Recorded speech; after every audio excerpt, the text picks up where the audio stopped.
It's finally here, The Mandalorian Season 2. Let's talk about the first episode.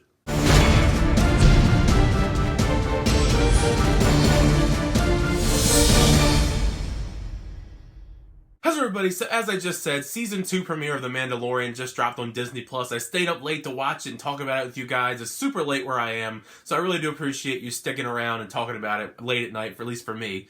But yeah, I really loved the first season of The Mandalorian. I thought it was really great what they did with Mando and the child and all these new characters we haven't seen before.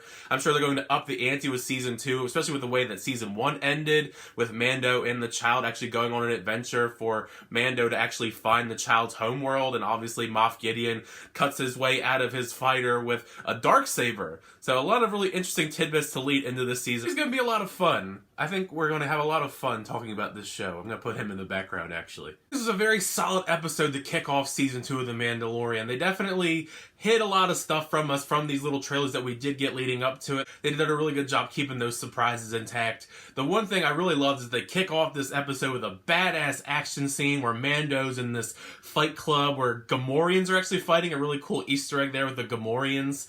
And of course, a fight breaks out because he doesn't want to bet with his armor. It showcased a lot of Mando's weapons, and I thought that was really awesome about the fight. All the different ways he took out all of these different enemies, whether it's the whistling birds or daggers, all these amazing wide array of things, grappling hooks. It was awesome. Of course, the child was there looking adorable. You know, the child knew what was up, so he closed up his pod and just got pushed away.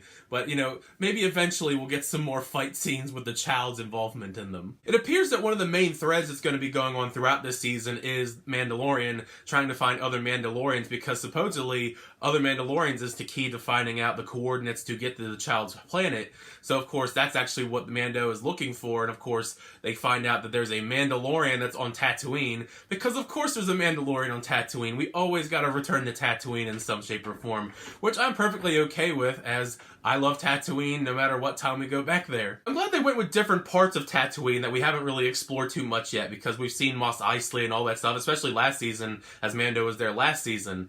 But now it's Mos Pelgo, not Mos Eisley. Of course, they're not super crazy different. It's a big sand planet.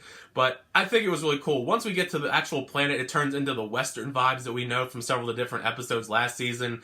I like a good Western episode, although the overall arcing story of this episode is very similar to episode 4 from last season, where Mando and Cara Dune are on this planet and they fight against the villains. They're terrorizing the villagers, and they have an ATST. Except for in this, it's a giant dragon monster in the sand, which it's pretty intense looking. It's massive. I mean, it apparently ate the Sarlacc out of the Sarlacc pit. That's how crazy, huge, and scary this monster is. I'm getting a little bit ahead of myself there, but before I go on, one of the big things of this episode is the marshal of this town that's being terrorized by this sand monster thing. You know, he walks in, and I thought at first it was Boba Fett, because he has Boba Fett's armor on. I freaked out for a moment there. I thought, oh my god, Boba Fett is back.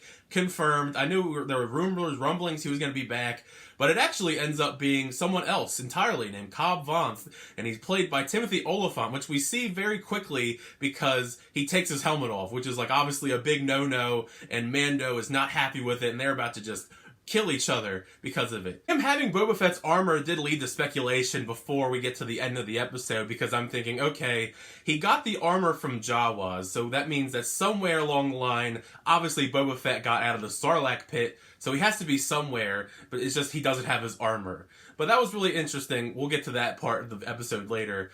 But I like the character of Cobb Vanth, played by Timothy Olyphant. He's charismatic, he's kind of cool, he's kind of a jerk at sometimes, depending on who he talks to. Like the Tusken Raiders are in this, and he has a bit of a quarrel with them, as they obviously don't get along. But of course, it was really awesome to actually see everybody have to work together. You know, the villagers, Cobb Vanth, the Mandalorian, and also the Tusken Raiders to take down this dragon. That's what made for the fun team up at the tail end of this episode, taking on this dragon and all the crafty little plans they had to try and take on this giant dragon. By it's a huge dragon. Like when you see it when it comes out of the actual empty Sarlacc pit, you obviously see the size and scale of it. They did a really good job there. The CGI is actually quite amazing on it. The monster fight's probably my favorite part of the whole episode, especially the portion where Mando and Cobb Vanth are flying around in the Mandalorian gear, taking on the monster.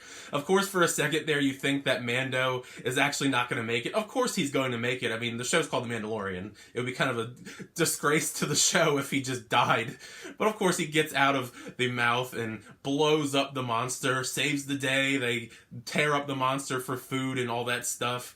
And of course, he gets the armor back from Cobb Vanth as as sort of a trade. He helps them out and helps out the families and all that stuff, and he gets the armor back because Cobb Vanth's not supposed to have that armor. So now Mando has it, and he literally rides off into the sunset. But before we completely end the episode, we see a figure up on a hill in the distance. You see him from behind at first. He's in this cloak. He has like a big weapon, it looks like, on the back, and he turns around, and it's Tamora Morrison who plays Boba Fett, and he looks all old and aged and decrepit, but Boba Fett is definitely alive. And I think that's pretty awesome. I mean, it's always been rumored that he's going to be back in some shape or form.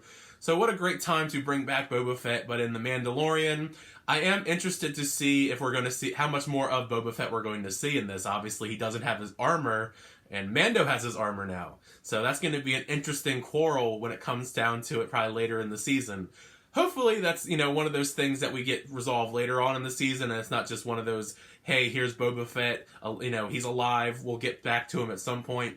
But I think it was a very fun episode, although it did feel very familiar, as we've gotten this plot before in this show, actually, from last season with like I said, in episode 4. But I think it's a fun enough setup for the rest of the season. I'm sure it's going to be a lot more of these kind of weekly episodes where Mando and the child have their fun little adventure in different towns as they get along the adventure. But those have just been my thoughts on the first episode of season 2 of The Mandalorian on Disney+. It's on there now. If you haven't checked it out yet, make sure you do so. When you do, leave all your comments in the comment section down below. I'd love to know all your thoughts about this episode and all the different moments, the Boba Fett, not Boba Fett, Cobb Vanth, all the different fun facts. Obviously, Boba Fett is back, and I'd love to know all your favorite moments of the episode. Basically, anything about this episode, I would love to talk about with you guys. Thank you as always for checking my videos. I really do appreciate it. Make sure you like it, the subscribe button. We'll keep making reviews, show reactions, unboxings, and more for the next time. I'll see you guys later.